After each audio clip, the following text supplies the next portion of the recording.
விக்னேஸ்வரா போற்றி, ஓம் நவக்கரனாரலே போற்றி. தனுசு ராசி நேர்களுக்கு வணக்கம். தன்னலமற்ற தனுசு ராசி நேர்களே, காலப்புருஷ சக்கரத்தின் 9ஆம் இடம் தர்மஸ்தானத்துக்கு சொந்தக்காரர்களே, பிரகஸ்பதி குரு பகவானின் மூல திரிகோண ஆட்சி வீட்டு நேர்களே, நல்லா இருக்குங்க. கொடீஸ்வர யோகம் இருக்குது. ராசிக்கு கிரக நிலையில் ஆராய்ச்சி பார்க்கும்போது மிகச்சிறப்பாக இருக்குது. குரு பயிற்சி மே 14ஆம் தேதி, அது வழக்கமாக உள்ளது தான். 7ஆம் இடத்துக்கு வராரு, நல்ல விதமாக தான் பார்க்கப்படுகிறது. குரு பயிற்சிக்கு முன்னாடி மிகச்சிறப்பாக இருக்கும். இருந்த போதிலும் குரு பயிற்சிக்கு எல்லோரும் வீடியோ போடுறாங்க. போதி ஜோடத்தில் நானும் போடுவேன். இன்னும் நாள் இருக்குது, இன்னும் ஒரு மாதத்துக்கிட்ட இருக்கிறதுனால நான் அடுத்த வருகின்ற காலத்தில் குரு பயிற்சி போடுறேன். ஊர் இருந்த விஷயத்தை நம்ம சொல்கிறது பெரிய விஷயம் கிடையாது. 7ஆம் இடத்துக்கு குரு வந்தால் ராசியை பார்ப்பார், நல்ல விதமாக இருக்கும். மனதாலும் உடலாலும் நல்லா இருப்பீங்க. ராசிங்கிறது மனம் உடல் தான். மற்றதுக்கெல்லாம் உங்கள் ஜனன ஜாதக லக்கணத்தை தான் பார்க்கணும். போதி ஜோடத்தில் எப்போயுமே நான் லக்கணம், ராசி, நட்சத்திரம் 3க்கு சேர்த்து தான் பலன் சொல்வேன். நம்ம வீடியோ பார்க்குறவங்களுக்கு தெரியும். ஓகே நேயர்களே, இதுக்கு முன்னாடி ஒரு வீடியோ போட்டிருந்தேன். 18ஆம் படி அந்த படி தத்துவங்கள் மூலம் தனுசு ராசிக்கு அர்த்தாவசம சனி எப்படி இருக்கும், 4ஆம் இடத்துல சனி பகவான் வந்தார்னா அதுக்கு பலன்கள், சாதக பாதங்கள், பரிகாரம், வழிபாடு எல்லாம் சொல்லியிருந்தேன். அந்த லிங்கையும் கொடுக்குறேன், அதையும் பாருங்கள். 4ஆம் இடத்துல சனி பகவான் வரான்னு ரொம்ப சங்கடப்படாதீங்க, சரியா? அது ஒன்றும் பெரிய விஷயம் கிடையாது. அடுத்தடுத்து ஒரு நல்ல நிலைமைக்கு தான் போகிறாரு, பெரிய தாக்கம் இருக்காது. இருப்பினும் மற்ற கிரகங்கள் இருக்குது. சனி பகவானை தவிர்த்து மற்ற 8 கிரகங்கள் இருக்குது, அவங்களுடைய நிலைப்பாடும் இருக்குது. ஓகே நேர்களே, இப்போ ஒரு மனிதன் சுகப்பட வேண்டும். தனுசு ராசியில் இப்போ உங்களை பார்த்தா என்ன கேட்குறாங்க? ஃபோனில் கேட்டாலும் சரி, நேரில் பார்த்தாலும் சரி, எப்படி சார் இருக்கீங்க அப்படி தான் கேட்பாங்க. எப்படி இருக்கீங்க அப்படின்னா நம்ம என்ன சொல்லுவோம்? நல்லா இருக்கோங்க அப்படி தான் சொல்லுவோம். ஜென்ரலாக எல்லோரும் அப்படி தான் சொல்லுவாங்க. கஷ்டப்பட்டால் கூட நல்லா இருக்கேங்க அப்படி தான் சொல்லுவாங்க. ஏன்னா அப்படி தான் சொல்லணும். நல்லா இருக்குன்ற வார்த்தையை சொன்னால் தான் நம்ம நல்லா இருப்போம். நம்ம நினைப்பு, நம்ம திங்கிங் எப்போயுமே பாசிட்டிவாக இருக்கணும். பாசிட்டிவ் தாட்ஸ், பாசிட்டிவ் திங்கிங் இருந்தாலே நம்ம எப்போயுமே ஒரு நேர்மறையை நோக்கி போகிறோன்னு அர்த்தம். ஒரு நேர்மறை சுற்றி நம்மளை சுற்றி இருக்கும். ஓகே நேர்களே, அப்படி எப்படி இருக்கிறீங்க அப்படின்னு கேட்குற இடம் 4ஆம் இடம் சுகஸ்தானம். சுகத்தை தான் கேட்பாங்க. ஹவ் ஆர் யூ அப்படின்னா ஐ ஆம் ஃபைன் அப்படிம்போம். நான் சுகமாக இருக்கிறேன், சுகப்பட்டு கொண்டு இருக்கிறேன். 4ஆம் இடம் சுகப்பட வேண்டும். 4ஆம் இடம் மீனராசி. மீனராசியில் இப்போ 5 கிரகங்கள் இருக்குது. சுக்கிரன், புதன், சூரியன், ராகு. சனி பகவான் போகிறாரு வர 29ஆம் தேதி, 29/3/2025 உங்கள் ராசிக்கு 4ஆம் இடத்துக்கு போகிறாரு. ரைட் சார், அப்போ அங்கே ஒரு 6 கிரகங்கள் இருக்குது. இதனால எப்படி காம்பினேஷன் ஆகுது அப்படின்னு பார்த்தோம்னா, இது தனுசு ராசிக்கு ஒரு பெரிய வரப்பிரசாதம். தவம் இருந்து அப்படி சொன்ன மாதிரி கோடீஸ்வர யோகம் வருது. அதாவது பொருளாதார இதில் நல்ல ஒரு ரீச் ஆகும். அது கோடியோ லட்சமோ ஆயிரமோ ஜனன ஜாதகத்தில் சம்மந்தப்பட்ட கிரகங்கள் நல்ல நிலைமையில் இருக்கணும். நான் எப்பயுமே ஒரு ப்ரூஃபெலாம் பேச மாட்டேன். கிடைக்கிறதா இருந்தால் யாருக்கு கிடைக்கும் அதையும் சொல்லணும்ல, சரியா நேர்களே? இப்போ இந்த பொது மன்னிப்புன்னு விடுவாங்க. பொது மன்னிப்புன்னு யாருக்குன்னு தெரியாது. எல்லாத்துக்கும் ஊருக்கு ஒரு மன்னிப்புன்னு சொன்ன மாதிரி கார்பரேஷனில் தண்ணி விட்ட மாதிரி விட்டுட்டு போயிடுவாங்க. அப்படி சொல்கிறது ஜோதிடம் இல்லை. அதுலேயும் கொஞ்சம் கிளாரிட்டியாக இருக்கணும், சரியா? பலன்கள் சொன்னாலுமே, ராசிக்கு சொன்னாலுமே, ராசியில் நட்சத்திரம் 3 நட்சத்திரம் இருக்குது. மூலம், போராடம், உத்திராடம். அதுபோக நீங்கள் ஒவ்வொரு லக்கணத்தில் பிறந்திருப்பீங்க. அந்த லக்கணம் ரிலேட்டாக சொன்னோம்னா ஓரளவு உங்களுக்கு கிளாரிட்டியாக இருக்கும். தயவுசெய்து லக்கணத்தை தெரிஞ்சு வச்சுக்கோங்க. தெரியாதவர்கள் கமெண்ட் பாக்ஸில் கேளுங்க. நான் உங்களுக்கு நேரில் அப்பீர் ஆகிறேன். எனக்கு வேலைப்பளு கொஞ்சம் அதிகமாக இருக்குது. கோயில் வேலைகள், பூஜை புனஸ்காரம் இருக்கிறதுனால நேரில் அப்பேராக பேசுகிறதுக்கு சில நடைமுறை சிக்கல் இருக்குது. அதனால் நேரில் என்னால் வர முடியல. இருப்பினும் 2 ராசிக்கு நேரடியாக பலன்கள் சொல்லியிருக்கிறேன். மிதுனம், கன்னிக்கு பலன்கள் சொல்லி கேள்வி பதிலுக்கும் பலன் சொல்லியிருக்கிறேன். தனுசு ராசிக்கும் கூடிய வரவில் உங்கள் கேள்வி பதிலுக்கு கண்டிப்பாக பலன் போடுவேன், சரி? அதனோட கடமை. என்னை நம்பி என் வீடியோவை பார்த்து நீங்கள் கமெண்ட் பாக்ஸில் என்னை மனிதனாக மனித்து கேள்விகள் கேட்குறீங்க. கண்டிப்பாக நான் அதுக்குன்னு ஒரு வீடியோ போடுவேன், சரியா? நான் என்றைக்குமே இந்த வியூஸ் அடிப்படையில் போகிறது கிடையாது. நம்ம வியூஸ் நிறையா போகணும், பரபரப்பாக தம்மையில் போடணும், டைட்டில் போடணும் அப்படிலாம் போகிறது கிடையாது. நேயர்களுக்கு ஒரு தொண்டு சேவை செஞ்சுக்கிட்டே இருக்கணும், சரியா? என் கடன் பணி செய்து கிடப்பது. அப்படி தான் நான் அந்த மனநிலையில் தான் படுத்து போடுறேன். பகவானை நான் நல்ல நிலைமையில தான் வச்சிருக்கிறாரு, சரியா நேர்களே? போதும் என்ற மனமே பொன் செய்யும் மருந்து. என்னுடைய இன்வால்மெண்ட்டுக்கு ஏற்ற மாதிரி எனக்கு நல்ல அமைப்பில் தான் வச்சிருக்கிறாரு. அதுக்கு பகவானுக்கு நன்றி, உங்களுக்கும் நன்றி. ரிட்டன் வியூவர்ஸ் அனைவருக்கும் நன்றி. புதுசாக வியூஸ் நம்ம சேனலை பார்க்குறவங்களுக்கு நன்றி. தொடர்ந்து ஆதரவு கொடுக்குறவங்களுக்கு நன்றி. ஓகே நேர்களே, இப்போ கோடீஸ்வர யோகம், கோடீஸ்வரன் யோகத்தை எடுத்துருவோம். நீங்கள் நல்லா இருக்கணும், அவ்வளோதான். பொருளாதார நிலையில் நல்லா இருக்கணும். அதுதான் இன்றைக்கி உலகமே அதை வச்சு தான் இயங்குது. பொருள் இல்லாருக்கு உலகம் இல்லை, பொருள் இல்லைன்னா இங்கே இடமே இல்லை, சரியா? அருள் இல்லாருக்கு அவ்வுலகம் இல்லை. நம்ம புண்ணியம் செஞ்சுட்டு போனோம்னா பின்னாடி நம்ம வாழ்நாளுக்கு பின்னாடி நல்ல நிலைமையில் இருக்கான்னு சொல்கிறாங்க. அதனால அருள் இல்லாருக்கு அவ்வுலகம் இல்லை. அவ்வுலகம்னா என்ன? சொர்க்கம், வைகுண்டம். இவ்வளவுனா பூமி. இந்த பூமியில் காசு இல்லைன்னா ஒன்றும் செய்ய முடியாதுப்பா அப்படிங்கிறாங்க. திருவள்ளுவரே சொல்லிட்டு போயிட்டாரு. ஸோ அதுக்கு மேலே நம்ம எதுவும் அது கொட்டேஷன் கொடுக்க வேண்டாம். அதனால் கையில் காசு பணம் இருக்கணும் சார் அப்படின்னா, தேவைகள் பூர்த்தி ஆகணும்னா ஒரு மனிதனுக்கு 2, 5, 9, 11 இந்த இடம் நல்லா இருக்கணும். 2ஆம் இடம் தன, குடும்ப, வாக்குஸ்தானம். இதில் குடும்பத்தை கூட எடுத்துடலாம். தனம் முக்கியம், பணம். அடுத்து 5ஆம் இடம் அதிர்ஷ்டம், 9ஆம் இடம் வந்து பாக்கியம், பேரதிர்ஷ்டம், 11ஆம் இடம் லாபம், எல்லாம் கூடி லாபமாக அவன் கன்வெர்ட் ஆகணும். ஸோ 2, 5, 9, 11 மிகச்சிறப்பாக நல்லா இருக்கணும். இந்த சம்மந்தப்பட்ட கிரகங்கள் வந்து உங்கள் ராசிக்கோ லக்கணத்துக்கோ 2, 4, 7, 5, 9, 11 இந்த இடத்துல இருந்தால் நல்ல பலன்கள் கொடுப்பாங்க. மேபி 10ஆம் இடத்துலையும் இருக்கலாம். சரியா? 2, 5, 7, 9, 10, 11 இந்த இடத்துல இருந்தால் நல்ல பலன்களை கொடுப்பாங்க. 4ஆம் இடம் கன்வெர்ட் ஆகும். 4ஆம் இடம் சுகஸ்தானம் தான். ஸோ 2, 4, 5, 7, 9, 10, 11 இந்த 7 இடத்துல இருந்தால் நல்ல பலன்களை கொடுக்கும். எக்காரம் மட்டும் இந்த கூட்டணி வந்து 6, 8, 12 இருக்கக்கூடாது, மறைவு ஸ்தானத்தில் இருக்கக்கூடாது. அந்நேரம் ராசிநாதன் வலுப்பெற வேண்டும். எல்லாத்துக்கும் எது இருந்தாலுமே ராசிநாதன் இருக்கணும். சரியா? ஏன்னா ராசி தான் வந்து ரொம்ப முக்கியம். நீங்கள் உடலால் ஒரு காரியத்தை செய்கிறீங்க, மனதால் ஒரு காரியத்தை நினைக்கிறீங்க அப்படின்னா அதுக்கு ராசிநாதனோட சப்போர்ட் இருக்கணும். ராசிநாதன் இப்போ 6ஆம் இடத்துல இருக்கிறாரு, நல்ல அமைப்பு இல்லை. இருந்தாலும் சந்திர சாரத்தில் 4ஆம் பாதம் எடுத்திருக்கிறாரு, ரோஹிணி 4ஆம் பாதம் எடுத்து இருக்கிறாரு. நல்ல விதமாக தான் பார்க்கப்படுகிறது. ரோஹிணி 4ஆம் பாதங்கிறது நல்ல விசேஷம்தான். சந்திரன் நிலைப்பாடு கிட்ட மாதிரி பலன்கள் கொஞ்சம் கூட குறையாக இருக்கும். பங்குனி அமாவாசைக்கு பின்னாடி நல்லா இருப்பீங்க. சரியா? பங்குனி அமாவாசை வரும். வருகிற மார்ச் 29 தான் அமாவாசை, பங்குனி அமாவாசை. பங்குனி 15 அன்றைக்கி தான் சனி பகவான் பயிற்சி வராரு. பங்குனி 15 பின்னாடி மிகச்சிறப்பாக இருக்கும். இன்னும் 9 நாட்கள் கழித்து ஒரு மாபெரும் ஒரு ஏற்றத்தை பார்க்க போகிறீங்க. சனி பகவான் 4ஆம் இடத்துக்கு போயிடுவார், நல்ல விதமாக பார்க்கப்படுகிறது. ஏன்னா குருவுக்கு சாரம் கொடுத்த சந்திரனும் வந்து ஒளிச்சந்திரனாக இருப்பார். எப்பயுமே சந்திரன் சாரத்தில் ஒரு கிரகம் நின்றுச்சுன்னா பலன்கள் வந்து 50-50 தான் இருக்கும். ஏன்னா சந்திரன் நிலைப்பாடு வந்து ஒளி தேய்மானம், அது தேய்பிறை வளர்பிறை இருக்கும். ஸோ அதுக்கேற்ற மாதிரி தான் பலன்கள் இருக்கும். இப்போ எதுக்கு நான் சந்திரன் எடுத்தேன்னா உங்கள் குரு வந்து சந்திர சாரத்தில் தான் இருக்கிறாரு. அதுக்கடுத்து தான் அவர் வந்து மிருகசீரிஷம் 1ஆம் பாதத்துக்கு போகிறாரு. அதுக்கு நாள் இருக்குது, இன்னொரு 10 நாளுக்கு மேலே இருக்குது. பங்குனி 25க்கு மேலே தான் போகிறாரு. 10-16 நாள் இருக்குது. அதுக்கு முன்னாடி நல்லாயிருக்கும். மிருகசீரிஷ நட்சத்திரம் போயிட்டார சிறப்பு தான். சார பரிவர்த்தனை, செவ்வாய் ஏற்கனவே ராசிக்கு 7ஆம் இடத்துல புனர்பூச நட்சத்திரத்தில் இருக்கிறாரு. ஸோ செவ்வாயும் குருவும் சார பரிவர்த்தனை ஆகிறது மிகச்சிறப்பாக பார்க்கப்படுகிறது. இதெல்லாம் வந்து ஒரு ஜோசியர் சொல்லணும். நான் அதுக்காக நான் சொல்கிறேன், தெரிஞ்சு வச்சுருக்கேன்னு சொல்கிறேன்னு பெருமைப்படலை. நீங்கள் நிறைய வீடியோ பார்ப்பீங்க, நிறைய தகவலை சேகரிப்பீங்க. ஆனால் அந்த புள்ளி விவரங்களை சொல்லணும். அது அப்படி சொல்கிற பலன்கள் நிற்கும். சரியா நேரலே? 100க்கு 100 நிற்குதோ இல்லையோ, 100க்கு கண்டிப்பாக ஒரு 50 பேருக்குனாச்சும் நிற்கும். சரியா? நான் என்றைக்குமே வந்து அந்த புள்ளி விவரத்தில் ஸ்ட்ராங்காக இருப்பேன். அதை நான் வந்து என்னுடைய அது ப்ராக்டிக்ஸ் இறைவன் எனக்கு கொடுத்த வரும். எதுவுமே வந்து எதிர்காலத்தில் உள்ள கிரக நிலைகளை வந்து கொஞ்சம் தெரிஞ்சு வச்சுருப்பேன். இதை நான் வெளிப்படுத்துறதுக்காக பெருமைப்படலை. ஒரு ஜோதிடர் தெரிஞ்சு வச்சுருக்கணும். நீங்கள் பலதரப்பட்ட சேனலை பார்க்குறீங்க, பலதரப்பட்ட பேர் உங்களை பேசுவாங்க. அவர் வராரு, இவர் வராரு, அப்படி ஆகுது, இப்படி ஆகுது, பலதரப்பட்ட வீடியோக்கள் போடுறாங்க. எத்தனை வீடியோ போட்டாலுமே நீங்கள் வந்து அந்த இதை பாருங்கள். அந்த அவங்க சொல்கிற விதம், அவங்களுடைய கால்குலேஷன், அவங்களுடைய அந்த அறிவுபூர்வமாக சொல்கிறது எல்லாமே நீங்கள் ஜஸ்டிஃபை பண்ணணும். சரியா நேரலே? நீங்கள் வந்து ஒரு நல்ல கல்வி பாதையில் தேர்ந்தெடுத்து நல்ல வழியாக போனீங்கன்னா உங்களுக்கு நல்ல செய்திகள் கிடைக்கும். சரிதா? கண்டதே நினச்சி குழம்பக்கூடாது. அதாவது சில பேருக்கு வந்து இன்றைக்கி குழப்பமான நிலையில் இருக்கிறாங்க. ஏன்னா கமெண்ட் பாக்ஸில் போடுறாங்க, ஒவ்வொரு ஜோதிடரும் ஒன்று சொல்கிறாங்க சார் அப்படிங்கிறாங்க. இங்கே ஜோதிடர் சொல்கிறது வந்து சர்வசாதாரணமாக ஆகிப்போச்சு. அவர் ஜோதிடரானு தெரியாது. இப்போ எனக்கு வந்து நான் ஒரு நாளைக்கு 4-5 ஜாதகம் பார்க்குறேன். சரியா? தனிப்பட்ட முறையில் பார்க்குறேன். அந்த ப்ரூஃப் கூட எடுத்து நான் நிறைய போடுறேன். இதில் கூட போடுறேன் நான். சரியா? நான் ஜாதகம் பார்த்து அதை அப்ரிஷியேட் பண்ணவங்களுடைய ஸ்கிரீன்ஷாட் எடுத்து போடுறேன். ஒரு நாளைக்கு 4-5 பார்க்குறேன். நிறைய நேரில் அனுப்புகிறாங்க, வாட்ஸ்அப்பில் அனுப்புகிறாங்க. அவங்களுக்கு நான் பார்த்து கொடுக்குறேன். கிட்டத்தட்ட 1000 கணக்கில் பார்த்துருக்கேன். எதுக்கு சொல்ல வரேன்னா, ப்ரொஃபஷனலாக ஜோதிடர்கள் இல்லாதவர்களே வந்து இன்றைக்கி வந்து யூடியூப்பில் போட ஆரம்பிச்சிட்டாங்க. ஏதோ ஒன்று தெரிஞ்சதை வச்சுட்டு சூரியனை பற்றியோ சந்திரனை பற்றியோ சில கதைகள், நீங்கள் அந்த கோயிலுக்கு போங்க, இந்த கோயிலுக்கு போங்க, அப்படி போனீங்கன்னா கோடீஸ்வரன் ஆயிடுவீங்க, இப்படி போனீங்கன்னா நன்மை நடக்கும், இந்த விளக்கை ஏற்றுங்க, அந்த விளக்கை ஏற்றாதீங்க, இப்படி நிறைய தகவல்களை போடுறாங்க. அது வேறு வழி இல்லை. இன்றைக்கி வந்து எல்லாமே கலந்து தான் கிடக்கு. நல்லது கலந்தது எல்லாம் கடந்து தான் இருக்குது. கிரிட்டிசைஸ் பண்ணுறேன்னு நினைக்காதீங்க தயவு செய்து. ஒரு நல்வழி தெரியணும், அதுக்காக தான் சொல்கிறேன் நான். சரியா? நல்ல பாதையை நோக்கி நீங்கள் பயணம் செய்ய வேண்டும். அப்போ தான் உங்களுக்கு வந்து நல்ல செய்திகள் கிடைக்கும். ஓகே சார், இதுக்குள்ளே போக வேண்டாம். ஏன்னா நம்ம வந்து நான் ஒரு ஆள் சொல்லி ஒன்றும் மாற போகிறது கிடையாது. சரியா நேரில்?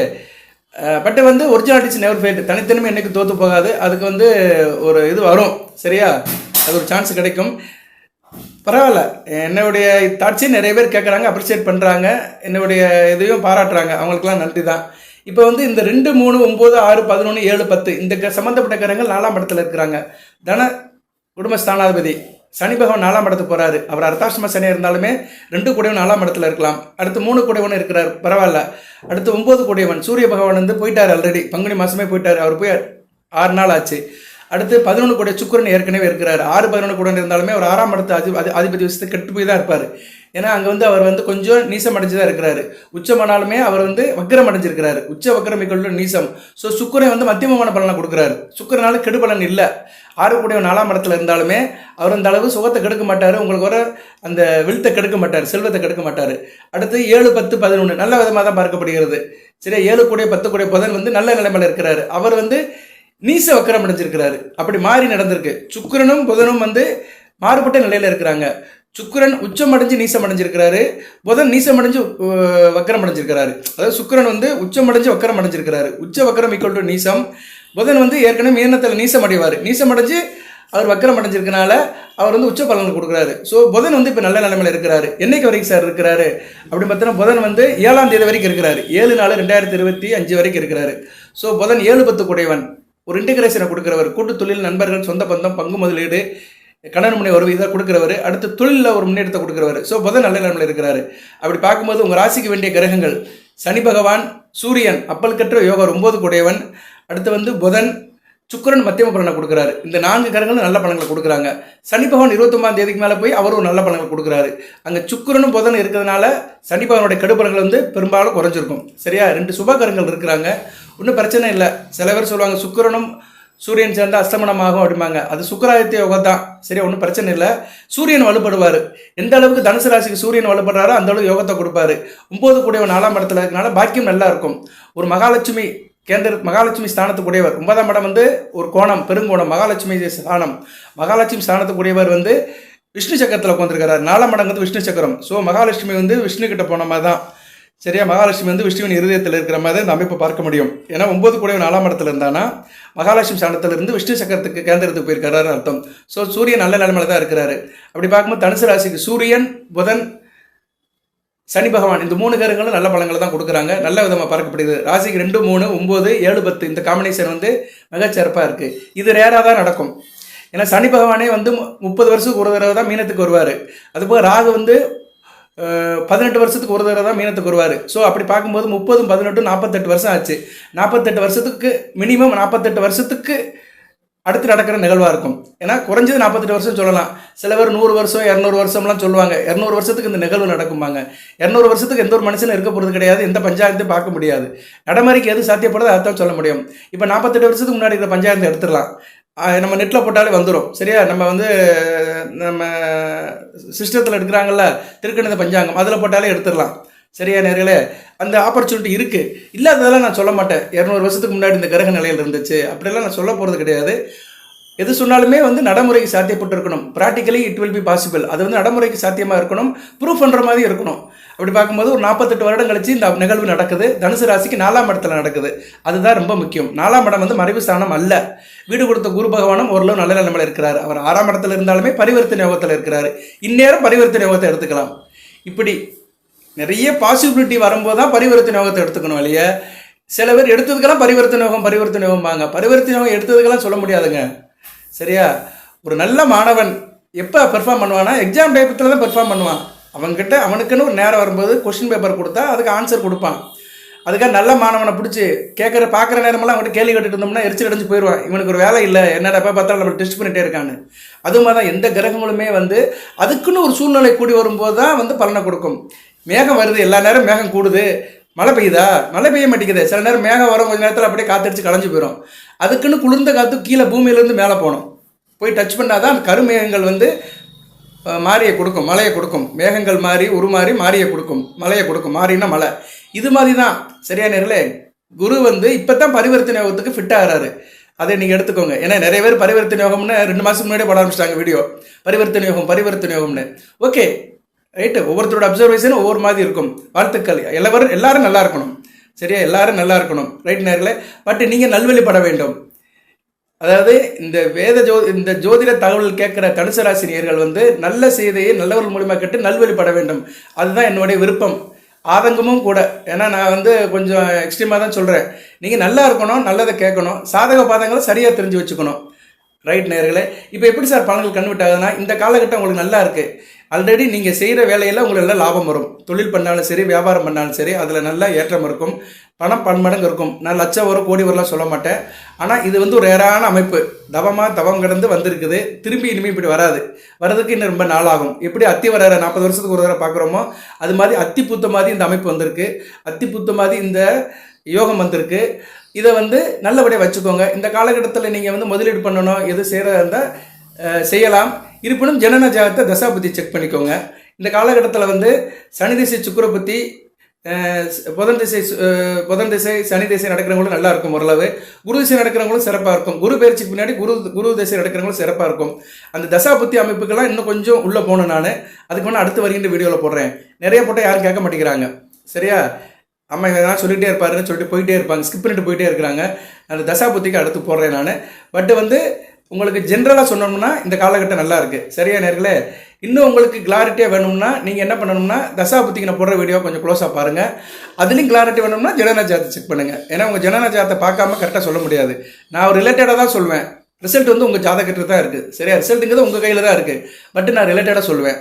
ரைட்டு சார், எப்படி சார் இருக்குது அப்படின்னா, இன்றைக்கி பங்குனி 6ஆம் தேதி 20 மார்ச் 20 பங்குனி 6 இந்த வேலைக்கிழமை. பரவாயில்ல, எல்லாம் சேர்ந்து தான் வருது. குருவாரம், தனுசு ராசிக்கு குருவாரத்துக்கு வீடியோ போடுறது மிகச்சிறப்பு தான். குருவாரம் சேர்ந்து வருதுனால அந்த குருபானோட ஆசீர்வாதம் கிடைக்கட்டும்.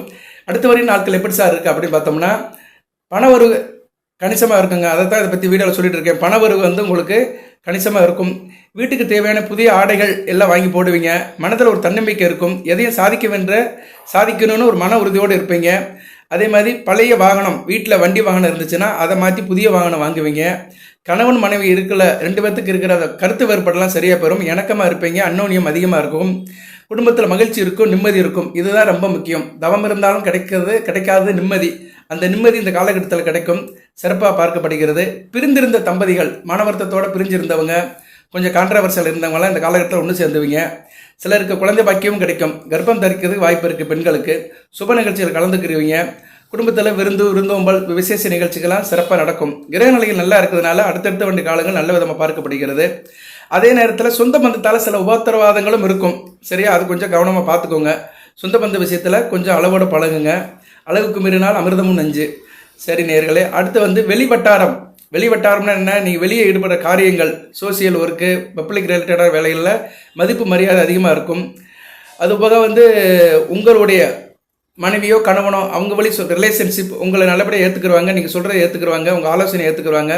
அவங்க மத்தியில் உங்களுக்கு ஒரு நல்ல ஒரு பேர் கிடைக்கும், புகழ் கிடைக்கும், அந்தஸ்து வரும். தந்தையுடன் அப்பா மகன் உறவில் கொஞ்சம் பிரச்சனை இருக்கும். சனி சூரியன் சேர்க்கை இருக்கிறதுனால, 4ஆம் இடம் குடும்பத்தில் சேர்க்கை இருக்கிறதுனால, ராகு வேற அங்கே இருக்கிறாரு. அதனால் நீங்கள் வந்து அப்பா மகனுக்கு இடையில சில புகைச்சல் வரத்தான் செய்யும். கான்ட்ரவர்சன் வரும், சண்டை வரும். விட்டு கொடுத்து போங்க. சரியா? அதில் கொஞ்சம் கவனமாக இருக்கணும். அடுத்து வந்து வேலை பார்க்குற இடத்துல நல்லா இருப்பீங்க. நெருக்கமான சூழ்நிலை இருக்கும். இறுக்கமான சூழ்நிலை போய் நெருக்கமாக இருப்பீங்க.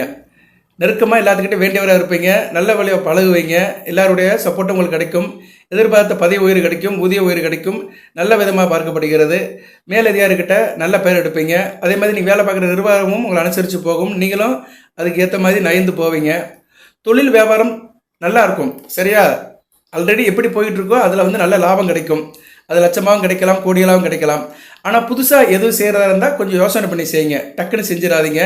அமாவாசைக்கு பின்னாடி செய்யுங்க. பங்குனி 15ஆம் தேதிக்கு பின்னாடி செய்யுங்க. அதுக்கடுத்து வந்து சக வியாபாரிகள் விஷயத்தில் சில மோட்டிவேஷன் இருக்கும். போட்டிகளை சந்திக்கிற மாதிரி இருக்கும். அதனால் மற்றவங்ககிட்ட கொஞ்சம் அனுசரித்து போங்க, விட்டு கொடுத்து போங்க. யார் நமக்கு ஆகாதவன்னு அடையாளம் கண்டுபிடிச்சிக்கோங்க. ஏன்னா 6 கூடிய சுக்கிரனும் இருக்கிறார் 4ஆம் இடத்துல. அவர் 11 கூடிய லாபாதிபதியாக இருந்தாலுமே 6 கூடியவன் ஆகாத வேலையும் செய்வார். பட் ஃபார்ச்சுனேட்லி அவர் வந்து பலம் இழந்து இருக்கிறதுனால பிரச்சனை இல்லை. அவர் வந்து 13 நாளுக்கு மேலே பலம் பெற்றுவார். அந்நேரம் கொஞ்சம் கவனமாக இருக்கணும். சரியா? ஏப்ரல் 13ஆம் தேதிக்கு மேலே கொஞ்சம் கவனமாக இருக்கணும். நான் அப்பப்போ பலன் சொன்னாலும் அந்த டேட்டை சொல்வேன், புள்ளிவாரமாக சொல்வேன். அதை நீங்கள் மைண்டில் வச்சுக்கோங்க. சரியா நேர்களே? கண்டிப்பாக இதெல்லாம் நடக்கும். ராசிக்கு பலன் சொன்னாலே கிட்டத்தட்ட ஒரு 30 to 40% நடக்கும். அதுலேயும் ஜனன ஜாதகத்தில் சில லக்கணத்தில் பிறந்தவங்களும் கூடுதலாக இருக்கும். அது என்ன லக்கணம்னு நான் அடுத்து சொல்கிறேன். நான் இந்த பலனை சொல்லிவிட்டு லக்கணத்தில் பிறந்தவங்களுக்கு கொஞ்சம் தனியாக பிரித்து சொல்கிறேன். குடும்ப பெண்களுக்கு நல்லா இருக்கும். குடும்பத்தில் வேலைக்கு போகிற பெண்களும் சரி, ஹவுஸ் ஒய்ஃபாக இருக்கிறவங்களுக்கும் நல்ல விதமாக பார்க்கப்படுகிறது. சொந்த பந்தத்தால் உங்களுக்கு ஒரு மதிப்பு இருக்கும். கணவன் விட்டு வழியில் ஒரு பாராட்டு இருக்கும். பெண்களுக்கு நல்ல ஒரு காலகட்டமாக தான் பார்க்கப்படுகிறது. உத்தியோகத்து போகிற பெண்களுக்கு பதவி உயர்வு இருக்கும், ஊதிய உயர்வு இருக்கும். நல்ல விதமாக தான் பார்க்கப்படுகிறது. பெண்கள் வந்து மிகச்சிறப்பாக இருப்பீர்கள். அடுத்து வந்து இந்த லக்கணம்னு சொன்னேன்ல, அதையே சொல்லிடுறேன். லக்கணம் பொதுவாக 4ஆம் இடத்துல வந்து சுக்கிரன், புதன், சனி பகவான், ராகு இவங்களோட டாமினேஷன் தான் அதிகமாக இருக்குது. சுகஸ்தானத்தில் வந்து பி டீம் அப்படிம்பாங்க, ஏ டீம் பி டீம் அப்படிங்கிறாங்க. ஏ டீம்னு யாருன்னா சார்னா சூரியன், சந்திரன், செவ்வாய், குரு, இவங்க 4 பேர் ஏ டீம். சுக்கிரன், புதன், சனி, ராகு இவங்க 4 பேர் பி டீம். கேது வந்து 2 டீமுக்குமே போவார். அவருக்கு வந்து அங்கே எந்த சூழ்நிலை நல்லா இருக்கோ, எந்த டீம் வந்து கரெக்டாக இருக்கிறாங்களோ அவங்களுக்கு போவார். கேது வந்து ஒரு நியாயமான கிரகங்க, ஞான கிரகன். அவர் வந்து யார் நல்ல நிலைமையில் இருக்காங்களோ அவங்ககிட்ட ஒட்டிக்கிடுவார். யார்கிட்ட ஒட்டினாலும் அவங்கள வந்து ஒரு நல்வழிப்படுத்துவார். ஞான கிரகன் அல்லவா, விநாயகர் மாதிரி. விநாயகர் வந்து எல்லார் கோயிலும் இருப்பார். சில பெருமாள் கோயிலே விநாயகர் இருக்கிறாரு. மதுரை அழகர் கோயிலில் வந்து பெருமாள் இருக்கிறாரு. சரியா, பெருமாள் விநாயகர்பாங்க, அவருக்கு நாமம் போட்டிருப்பாங்க. நிறைய இடத்துல வந்து பெருமாள் இருப்பார். பெருமாள் கோயிலில் கூட விநாயகர் இருப்பார். சரியா, விநாயகர் மாதிரி. விநாயகர் வந்து எல்லா இடத்துலையும் பொதுவான கடவுள், முதல் கடவுள், மூத்த கடவுள், பொதுவானவர். அதை தான் விநாயகரை வந்து கேதுவின் அம்சம் விநாயகருங்கிறோம். ஸோ கேது வந்து 2 பக்கமும் போவார். ஏ டீமுக்கு போவார், பி டீமுக்கு போவார். இப்போ வந்து உங்களுக்கு 4ஆம் இடத்துல பி டீமோட ஸ்ட்ரென்த் தான் அதிகமாக இருக்குது. அவங்க தான் ஆதிக்கம் அதிகமாக இருக்குது. சுக்கிரன், புதன், ராகு, சனி இவங்க எல்லாம் ஒரு இடத்துல இருக்கிறதுனால இந்த ரிஷப லக்கணம், துலா லக்கணம், மிதுன லக்கணம், கன்னியா லக்கணம், மகர லக்கணம், கும்ப லக்கணம் இந்த 6 லக்கணத்தில் பிறந்தவங்களுக்கு கூடுதல் வாய்ப்பு இருக்கும். தனுசு ராசியில் மிதுன லக்கணம், கன்னியா லக்கணம், ரிஷப லக்கணம், துலா லக்கணம், மகர லக்கணம், கும்ப லக்கணம் இந்த 6 லக்கணத்தில் பிறந்தவங்களுக்கு ஆப்பர்ச்சுனிட்டி மிக சிறப்பாக பார்க்கப்படுகிறது. ரைட்டு. மற்ற லக்கணத்தில் பிறந்தவங்களுக்கு அதுக்கு அடுத்த லெவலில் தான் பலன் கிடைக்கும். சரியா, அது குறிப்பாக வந்து மூல நட்சத்திரத்தில் பிறந்தவங்களுக்கு நல்ல வாய்ப்பு அதிகமாக இருக்கும். மூல நட்சத்திரத்தில் பிறந்தவங்களுக்கும் உத்திராட நட்சத்திரத்தில் 1ஆம் பாதத்தில் பிறந்தவங்களுக்கு கூடுதல் பலன்கள் அதிகமாக இருக்கும். பூராட நட்சத்திரத்தில் பிறந்தவங்களுக்கு 50% தான் நடக்கும். ஏன்னா நட்சத்திரநாதன் வந்து வலுவளர்ந்து இருக்கிறாரு. சரியா, நட்சத்திரநாதன் தான் மெயின் ரூட், மரத்துக்கு ஆணிவர் நட்சத்திரம் தான். நிறைய பேர் நட்சத்திரத்துக்கு பலனை சொல்கிறதே கிடையாது, நட்சத்திரத்தை பற்றி கண்டுக்கிறதே கிடையாது. சரியா, அப்படியே மாயாஜால வித்தியில தான் பலன் சொல்லிட்டு இருக்கிறாங்க. எதையும் பொருள் உணர்ந்து அதோட நிலைப்பாடை உணர்ந்து சொல்கிறதுக்கு ஆளுகள் இன்றைக்கி ரொம்ப கம்மி. ஓகே, நான் ஏதோ அப்சர்வேஷன் பண்ணுறதால சொல்கிறேன். ஸோ போராட நட்சத்திரத்துக்கு மத்தியமமான பலன் தான் கிடைக்கும். போராட நட்சத்திரத்துக்கு வந்து வருகிற ஏப்ரல் 13ஆம் தேதிக்கு மேலே சிறப்பாக இருக்கும். சரியா, ஏப்ரல் 13க்கு மேலே புத்தாண்டு முதல், சித்திரை புத்தாண்டு முதல், சரியா, அந்த சித்திரை புத்தாண்டு முதல் மிக சிறப்பாக பார்க்கப்படுகிறது. ரைட்டு, சித்திரை புத்தாண்டு தனியாக வீடியோ போடுறேன். சரியா, நேரில் புத்தாண்டு வருகிறது. உங்களுக்கு புத்தாண்டு வந்து மிகச்சிறப்பாக தான் இருக்கும். சரியா, விசுவாவசு அந்த வருகின்ற புத்தாண்டு பேர் விசுவாவசுன்னா அது ஒரு பெரிய கதை இருக்குது. அந்த கதைக்குள்ளெல்லாம் போக வேண்டாம். அது அந்த புத்தாண்டு பலன்கள் சொல்லும் போது போடுறேன். குரோதி வருடம் முடிஞ்சு விசுவாவசு முதல் போராட நட்சத்திரத்துக்கு நல்ல வாய்ப்பு பார்க்கப்படுகிறது. சித்திரைக்கு மேலே போராட நட்சத்திரம் நல்லா இருக்கும். ஏன்னா அவர் வந்து சுக்கிரன் வந்து நல்ல கதிப்பட்டு ராசிக்கு 5ஆம் இடத்துக்கு போயிடுவார். அடுத்து 6ஆம் இடம் ஆட்சி போயிடுவார். 7ஆம் இடத்துக்கு போய்ட்டு ராசியை பார்ப்பார். ஸோ சித்திரை 1க்கு மேலே போராட நட்சத்திரத்துக்கு மிகச்சிறப்பாக இருக்கும். அது வரைக்கும் சில ஸ்ட்ரகிள் தான் இருப்பீங்க. ரைட் நேயர்களே. சரி சார், இப்போதைக்கு இந்த பலனை சொல்லியாச்சு. தவம் இருந்தால் அந்த யோகம் வந்திருக்கு. அத்திபுத்த மாதிரி அந்த அமைப்பு, கிரக நிலையில் அமைப்பு இருக்கிறதுனால தனுசு ராசிக்கு இப்போதைக்கு ஒரு நல்ல லிஃப்ட் இருக்குங்க. இந்த காலகட்டம் நல்லா இருக்குது. இந்த பங்குனி 6க்கு மேலே வருகிற நாட்கள் மிகச்சிறப்பாக பார்க்கப்படுகிறது. அதுபோக வருகிற அமாவாசைக்கு பின்னாடி, பங்குனி 15க்கு முன்னாடி சந்திரன் வளர்பிறை சந்திரனை போகிறாங்கன்னா கூடுதல் சிறப்பாக இருக்கும். சரியா, இப்படி தான் பலன்கள் இருக்கும். ஒரே நாள் நைட்லலாம் எல்லாம் கிடைக்காது. கொஞ்சம் கொஞ்சமாக தான் போகும். இருக்கிற கஷ்டம் போய் கொஞ்சம் கொஞ்சமாக நல்வழிப்படுவீர்கள். ஓகே, இப்போ அதிர்ஷ்ட நாட்கள் எப்படி பார்த்தோம்னா, அதிர்ஷ்ட நாட்கள் இப்போ வருகின்ற நாட்களை பார்த்தோம்னா இங்கிலீஷ் டேட்டே சொல்கிறேன். 29ஆம் தேதி, 22, 29, 25, 22, 20. இன்றைக்கி தான் 20. சரி, இன்றைக்கி விட்டுருங்க. 22, 25, 28, 30, ஏப்ரல் 1, 4, 9, 11, 13 இந்த நாட்களில் யோக நாட்களாக பார்க்கப்படுகிறது. சந்திராஷ்டிரம் வருது உங்களுக்கு. சரியா, ஏப்ரல் மாதம் வருது. அடுத்த மாதம் தான் வருது. அடுத்த மாதம் ஏப்ரல் 5ஆம் தேதி மதியத்துக்கு மேலே வருது. ஸோ 6, 7, 8 எடுத்துக்கலாம். சரியா, இந்த ஏப்ரல் 6, 7, 8 சந்திராஷ்டிரம் வரதுனால அன்றைக்கி கொஞ்சம் கவனமாக இருங்க. சந்திராஷ்டிரம்னா என்ன, ராசிக்கு 8ஆம் இடத்துல சந்திரன் போயிடுவார். சரி, ராசிக்கு 8ஆம் இடம்னா கடகத்துக்கு போயிடுவார். மிதுனத்திலிருந்து புனர்பூச நட்சத்திரத்திலிருந்து உங்களுக்கு வந்து சந்திராஷ்டிரம் ஆரம்பிச்சிடும். புனர்பூசம், பூசம், ஆயில்யம் இந்த 3 நட்சத்திரமே வந்து தனுசு ராசிக்கு சந்திராஷ்டிரம நட்சத்திரங்களாக பார்க்கப்படுகிறது. ஓகே நேயர்களே, இந்த யோகம் நல்லபடி படும். சரியா, நல்லதாக இருக்கும். அதுக்கேற்ற மாதிரி உங்களை தயார்படுத்திக்கோங்க. நல்லதே நடக்கட்டும். வழிபாடு அப்படின்னா இப்போதைக்கு வந்து 4ஆம் இடம் சுகஸ்தானத்தில் 6 கிரகங்கள் இருக்குது. அங்கே ஆகாத கிரகம் ராகு இருக்கிறாரு. காளியம்மன் வழிபாடு பண்ணுங்க. ராகு வேலையில் காளியம்மனை கும்பிடுங்க. உக்கிரமான அம்மன் காளியம்மன், பத்திரகாளி அம்மன், ரணகாளி அம்மன், பிரித்திரங்கரா தேவி, இப்படி நிறைய அம்மன்லாம் இருக்குது. சரியா, சென்னை வேலப்பன் சாவடி திருவேற்காடு கருமாரியம்மன் கோயிலில் பிருத்திரங்கா தேவிக்கு தனி சந்நிதி இருக்குது, அங்கே போய் கும்பிட்றது ரொம்ப சிறந்தது. ஏன்னா கருமாரியம்மனே வந்து எல்லாத்தையுமே காளி அம்சம்தான், உக்கிரமான தெய்வம் தான். அங்கே வந்து பிருத்திரங்கா தேவிக்கு வந்து ஒரு தனி சந்நிதி இருக்குது. சென்னையில் இருக்கிறவங்க அங்கே போங்க, வெள்ளிக்கிழமை ராகவழியில் போங்க, இல்லைனா ஞாயிற்றுக்கிழமை ராகவழியில் போங்க, இல்லை செவ்வாய்க்கிழமை ராகவழியில் போங்க. சென்னையில் இருக்கிறவங்க அங்கே போங்க. அதுபோக மற்ற இடத்துல இருக்கிறவங்க பக்கத்தில் இருக்கிற காளியம்மன் கோயிலுக்கு போங்க. காளியம்மன் கோயில் இல்லை சார் அப்படின்னா சிவன் கோயிலில் துர்கா அம்மன் சந்நிதி இருக்கும், துர்க்கை அம்மனை கும்பிடலாம். துர்க்கை அம்மனை காட்டில் காளியம்மனை கும்பிடுறது தான் நல்லா இருக்கும். ராகுவின் அட்டகாசங்கள்லாம் போகணும், ராகுபடியிலேருந்து வெளியே வரணும்னா கண்டிப்பாக வந்து காளியம்மனை தான் கும்பிடணும். அதுபோக பங்குனி அமாவாசை அன்னைக்கு சூரிய கிரகணம் வேறு நடக்குது, ராகு கிரகஸ்த சூரிய கிரகணம். இது வந்து நம்ம இதில் தெரியாது சரியா, அது நம்ம இதில் நம்ம தமிழ்நாட்டில் தெரியாது, இந்தியாவில் தெரியாது. அன்றைக்கி வந்து நான் அதுக்கு வேணால் வீடியோ போடுற வாய்ப்பு இருந்தால் போடுறேன். ஏன்னா இன்னும் கொஞ்ச நாள் தான் இருக்குது, மார்ச் 29 தான் கரெக்டாக அந்த சனி பயிற்சி ஒட்டி தான் நடக்கும். அது சரியா, நேரில் ஒரு கிரகணம் வருது. அந்த கிரகணத்தை அன்றைக்கி எப்பயும் போல் கரெக்டாக இருந்துக்கோங்க சரியா. அது நிறையா சொல்லியிருக்கிறேன், அதை சொல்லி குழப்ப வேண்டாம். நம்ம கிரகணத்தை அன்றைக்கி கரெக்டாக இருந்துக்கோங்க ரைட்டு. எதுக்கு சொல்ல வரேன்னா அன்றைக்கே வந்து நீங்கள் வந்து காளியம்மன் வழிபாடு பண்ணலாம். காளியாத்தாளை கும்பிட்றது ரொம்ப சிறப்பு தான். மதுரை மாவட்டத்தில் இருக்கிறவங்க மடப்புறம் காளியம்மனுக்கு போங்க. எங்கள் அம்மா அகிலாண்ட கோடி பெருமாடன் ஆகி வைகிக்கிற இடத்துல உட்காந்துருக்கா. மடப்புறத்து காளியை கும்பிட்டிங்கன்னா மன மகிழ்ச்சி இருக்கும், மற்ற இதெல்லாமே நடக்கும் சரியா. மனதில் எண்ணியதெல்லாம் நடக்கும். மடப்புறத்து காளி அங்கே அடக்கலம் பார்த்த ஐயனார் இருக்கிறார், 18ஆம் படி கருப்பசாமியோட அம்சமாக இருக்கிறாரு, நல்ல விதமாக பார்க்கப்படுகிறது. அடக்கலம் பார்த்த ஐயனார் மற்றும் மடப்புறத்து காளி சன்னதி போட்டு இருந்தால் சிறப்பு தான். இப்படி ஒவ்வொரு இடத்துலையும் கோயில் இருக்குது. திருச்சியில் சமயபுரத்துக்கு போங்க, தஞ்சாவூரில் பெரிய மாரியம்மன், புன்னநல்லூர் மாரியம்மன், இப்படி ஏகப்பட்ட இடத்துல அம்மன் வந்து இருக்கிறா. அம்மன் வழிபாடு பண்ணுங்க. ஏன்னா 4ஆம் இடத்துல ராகு இருக்கிறாரு. அடுத்து 3ஆம் இடத்துக்கு வந்தாலுமே அவர் சனியோட லிங்கில் தான் இருப்பார் டிசம்பர் 15ஆம் தேதி வரைக்கும். அதனால் அம்மன் வழிபாடு அதிகப்படுத்திக்கோங்க. துர்க்கை அம்மன், காளியம்மனை கும்பிடுங்க. பௌர்ணமி தோறும் கிரிவலம் வாங்க, அம்மன் கோயிலுக்கு போங்க. ராகு வேலை செவ்வாய் வெள்ளி ஞாயிறில் ராகு வேலையில் அம்மனை கும்பிடுங்க. 12ஆம் படி கருப்பசாமியும் கும்பிடலாம் சரியா. 12ஆம் படி கருப்பசாமியை கும்பிடுறதும் மிகச்சிறப்பு தான். ஏன்னா ராகு சனி சேர்ந்தாலே கருப்பண்ண சாமியை கும்பிடுறது மிகச்சிறப்பு. ஏன்னா ராகு சனி சேர்க்கை இருக்குது, 4ஆம் இடத்துல இருக்குது, சுகசானத்தில் இருக்கிறதுனால கற்பனை சாமியும் நீங்கள் கும்பிடலாம். கற்பனை சாமியை வந்து செவ்வாய்க்கிழமை ராகு வேலையில் கும்பிடணும். கற்பனை சாமி கோயிலுக்கு போகிறது செவ்வாய்க்கிழமை ராகு வேலையில் 3 to 4:30 போனீங்கன்னா மிகச்சிறப்பு. கற்பனை சாமி துதி இருக்குது, அதை சொல்லிட்டு இந்த வீடியோவை நிறைவு பண்ணுறேன். ஏன்னா கற்பனை சாமி வந்து தனுசு ராசிக்கு இப்போதைக்கு ஒரு அனுக்கிரம், அவரோட அனுக்கிரம் வேணும். ஏன்னா 4ஆம் இடத்துல அர்த்தாத்மா சனியாக இருக்கிறதுனால, குடும்பஸ்தானத்தில் இருக்கிறதுனால ராசிக்கு வந்து பார்வை இருக்குது, 10ஆம் பதிவால் ராசியை பார்க்குறாரு, திருஷ்டி இருக்குது. ஸோ அந்த கண் திருஷ்டி போனோம்னா கற்பனைசாமி எந்த அளவு கும்பிட்றீங்களோ அந்த அளவு சிறப்பாக இருக்கும். ஓம் கற்பனைசாமி துணை. ஓம் கிருஷ்ணாய கிருஷ்ண வர்ணாய கிருஷ்ண புத்திராய மகா காலாய மகா ருத்ராய ஸ்ரீ கற்பனைசாமி முனை நமோ நம.